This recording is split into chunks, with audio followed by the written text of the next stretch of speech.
Assalamualaikum warahmatullahi wabarakatuh. Perkenalkan nama saya Nasa Ramadhani dari kelas 3C dengan NIM 3090016. Di sini saya pertama akan menjelaskan tentang split 1 dan split 1 sampai 29 yang telah kami buat. Di split 1 yaitu login telepon Galaxy. Di sini kami menambahkan kelas konektor berupa login telepon Galaxy di mana mewarisi Gframe dan memanggil init commands untuk mengatur antar muka. Kemudian ada inisialisasi komponen di mana init komponen ini mengatur panel, label, text file dan tombol. Kemudian ada tombol login di mana tombol login ini untuk memeriksa username dan password, membuka jendela home jika cocok, atau menampilkan pesan kesalahan. Kemudian ada tombol exit, di mana tombol exit ini untuk menutup aplikasi dengan sistem exit 0. Kemudian ada menampilkan show password, di mana show password ini kami mengatur tampilan password sesuai status checkbox, yaitu show password. Dan yang terakhir di sini kami menambahkan public static void main, di mana membuat dan menampilkan instant dari login telepon Galaxy tersebut.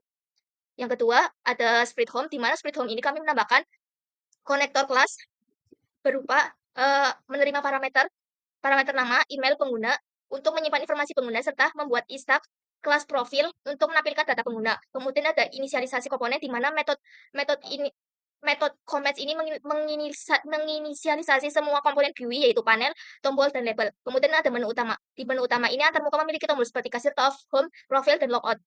Masing-masing dengan aksi yang berbeda. Namun di tombol ini kami belum mengkoneksikannya. Kemudian ada tombol logout di mana tombol logout ini untuk menutup memiliki tombol menutup jendela home dan mengembalikan pengguna ke layar login. Kemudian ada navigasi ke profil, menutup jendela home dan membuka jendela profil untuk menampilkan informasi pengguna. Dan selanjutnya ada menu data user. Untuk menutup jendela home dan membuka jendela data user untuk mengelola data pengguna, namun belum terhubung dengan kelas data user. Terus yang terakhir ada metode public static void main, di mana ini termasuk titik masuk awal aplikasi dan membuat install dari home dan menampilkannya. Kemudian untuk desainnya seperti ini. Kemudian yang ketiga ada profil. Di profil ini kami menambahkan kelas konektor menerima parameter seperti nama, email pengguna, dan menampilkan informasi pengguna di label setelah memanggil init command. Kemudian ada inisialisasi komponen. Di sini init komponen ini mengatur semua komponen GUI seperti panel, tombol, dan label. Kemudian ada tombol logout, di mana tombol logout dan back ini mengembalikan ke layar login, sedangkan tombol back ini memungkinkan kembali ke halaman sebelumnya. Namun di tombol back ini kami belum menghubungkannya. Kemudian ada penampilkan informasi pengguna, di mana label menunjukkan nama, email, dan informasi pengguna lainnya setelah login. Kemudian ada desain antarmuka. Di desain antarmuka, menggunakan panel dengan warna latar berbeda untuk membedakan bagaimana informasi dan tombol navigasi. Dan yang terakhir ada kami menambahkan public static void main, di mana ini titik masuk awal aplikasi atau membuat instak profil dan penampilannya.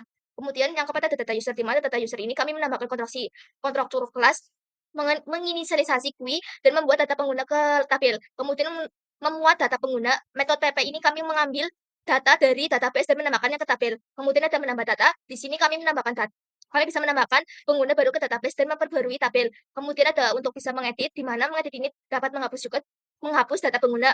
Kemudian ada pencarian, di mana pencarian ini mencari data berdasarkan nama, email, atau telepon, dan menampilkan hasilnya di tabel tersebut. Kemudian ada data produk satu, di mana data produk satu ini kami menambahkan konstruktor kelas baru menginstansi GUI dan membuat data produk ke tabel. Kemudian ada memuat data produk PP, kami memanggilnya dari database dan kemudian menampilkannya ke tabel. Kemudian ada menambahkan data produk. Namun untuk menambahkan data produknya, kami masih menangani error-nya, belum kami perbaiki lagi. Kemudian ada pencarian, dan pencarian ini kami belum bisa dieksekusi karena masih ada error juga. Kemudian terakhir kami menambahkan public static void main, karena di sini itu titik awal masuk aplikasinya dan menampilkan data produknya. Kemudian, yang kedua, aplikasi ini terdiri beberapa kelas dengan fungsi yang spesifikasi seperti login, untuk login, home sebagai antarmuka, profil untuk mengelola profil pengguna, data user untuk manajemen data pengguna, dan koneksi untuk mengoneksikan ke database. Kelas love dan kasir love ini yaitu menjalankan aplikasi sebagai titik masuk sebuah kelas bekerja sama, menjalankan logika dan antarmuka tetap terorganisasi dan mudah dipelihara. Kemudian untuk koneksi kelasnya ini kami menambahkan connect, yaitu data connect. Kemudian ada surname dan password untuk username dan password, server lokal untuk servis lokal, database untuk memilih akun, start force MySQL yaitu query driver MySQL, multi query untuk mengizinkan multi query, set version yaitu untuk zone server, kemudian membuat koneksi objek connect set dibuat untuk menghubungkan ke database, dan error akan ditangani ke chat pengujian koneksi di main connect, dipanggil jika berhasil dapatkan koneksi, berhasil jika gagal munculkan error. Kemudian ada trial error-nya, di mana untuk kami menangani trial error-nya di data user, kami membuat dan menyimpan data di blok try chat, menangani kesalahan koneksi atau SQL, dan menampilkan pesan kesalahan dengan job tion pen. Kemudian di kelas login kami menambahkan jika terjadi kesalahan di SQL-nya, kami menambahkan chat untuk menampilkan pesan kesalahan kepada pengguna. Kemudian di kelas koneksi kesalahan koneksi dicetak dengan konsol debugging. Terus Kesimpulannya, kami menggunakan block trackers mencegah aplikasi keras memberikan pesan kesalahan langsung kepada pengguna dan memudahkan debugging. Mungkin cukup sekian presentasi dari saya, kurang lebihnya mohon maaf. Wabillahi taufiq wal hidayah. Assalamualaikum warahmatullahi wabarakatuh.